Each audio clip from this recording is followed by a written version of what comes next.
Thôi đừng có livestream uống lẹ đi đủ mười hớ đó, livestream mệt quá. Mình livestream nó vô bắt bây giờ á. Wasabi nó là tên của mỗi cây đúng không? Đang cấm đó, livestream đi. Cái này là cái nồng độ cao nhất này. Tâm này anh cầm đâu rồi? Nó là wasabi là của cây á, là nó ngập rồi nó. Hôm nay anh em làm món sò lông nướng mỡ hành và món tôm nướng chấm bùi tạt. Còn đá trong mốc Covid còn. Và một món nữa là món sung muối. Muối hay bỏ cục đá vô. Đây Đang to muốn phải chơi. Thế thôi. sung cổng cho mình nha. Có khẩu trang cho mượn 5 cái rồi đeo. Đó, chấm bùi tạt vậy luôn. Cái này dịch sang tiếng Việt Nam là tiếng gì đây? Wasabi là quả bí xanh.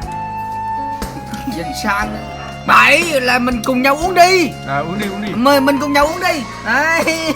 Hôm nay anh em mình tổ chức mình làm món này để ăn mừng 1000 súp nha mọi người. Rồi tôm. Cái này là chống Covid. Chấm Covid.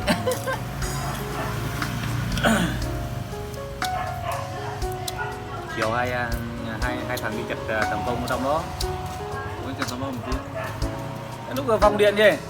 Điện em nhưng mà em tưởng anh Phong chặt tầm công thì Hai thằng lúc mình nướng tôm với nướng sò lông là nó bị mất điện nên nó tối mình cũng Ui bột đá nè. mình không quay được. Hấp vô bột đá đi. Bây giờ thành Cầm lạnh đó mà. thành phẩm rồi mới quay được nha mọi người.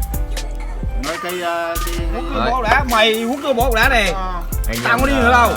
thời điểm dịch bệnh chỉ có vậy thôi. có cây cây kiểu răng cây trúc á. Tôm này mấy anh em mình chiều nay đi câu nha mọi người. Tôm câu không á, tôm Ngồi đây tôm bè không. sáng thì ngồi đây để xe mình chạy thì mình chỉ mở khóa tắt khóa thôi. Mở khóa tắt khóa thôi.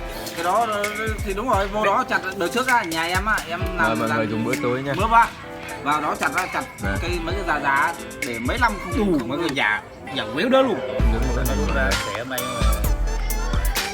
dầu đây là Anh đi xung anh đi, tá đôi bên đằng này đi chứ. không đi vào nào chặt luôn. Tới đi nha. Thì làm đủ thôi chứ chặt mang đủ rồi thôi. Tá kêu mẹ chả có lùm mà đúng mẹ ăn dằn. Trong đó nhiều lắm mà. Ngày trước á, là mùa mưa đúng không? 2-3 không. Tuần chỉ chặt ngay chỗ cái khu mà nhân cư á. Hai bên đừng hỏi bao rồi. Thì đưa mẹ cầm. Nó cầm đây, con cầm không được đâu. Mùi tạt này người ta làm từ cây wasabi luôn nha mọi người. Cây này ở bên Hàn Quốc ấy, nó trồng ở Nhật Bản. Chim nó ăn hạt, ở Thái Lan nó cắp hạt nó rơi sang bên đó, nó mọc bên đó mà. Đó mọi người thấy không? Chuyên chấm các loại hải sản. Phong, Phú. Chào chú.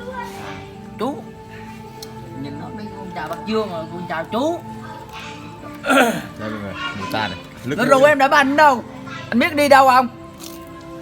Sau Úc Phương á. Sao em ăn mùi nó cay lắm nhỉ? Cái bộ là bỏ ra tới đây. Bằng đó. Ôi rồi, ôi tôi. Chú phải chịu. Con gần một thôi. Sau chấm tôm. Anh em mình vô cái đi. Bằng đó từ trước mà Thì đem 1000 súp chống Covid luôn. Anh Phong. Nhỏ mà không to. Vô cái giờ ăn Em nhậu.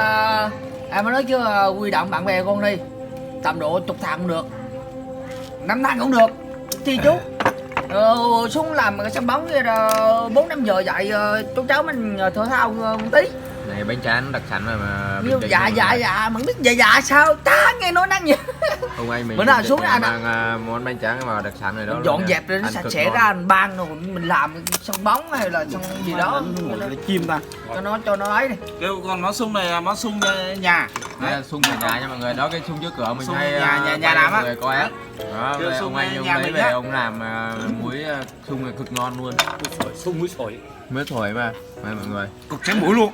Cay à. Nên là cực cực sống mũi luôn á. Cay luôn. Đấy, sung này là sung này nhà em đó. Ai muốn ăn sung thì tới. Ăn sung xong mà thấy sướng liền à. Ăn xong thấy sướng liền à. Anh em nào thích ăn sung thì mình ship nha, miễn phí luôn. Anh em nào muốn sướng thì mình ship sung cho. Thôi, bữa hôm nay kỷ niệm 1000 súp đạt 1000 súp mình chỉ có vậy thôi, có gì mình quay đến đây nha. Tại bây giờ phải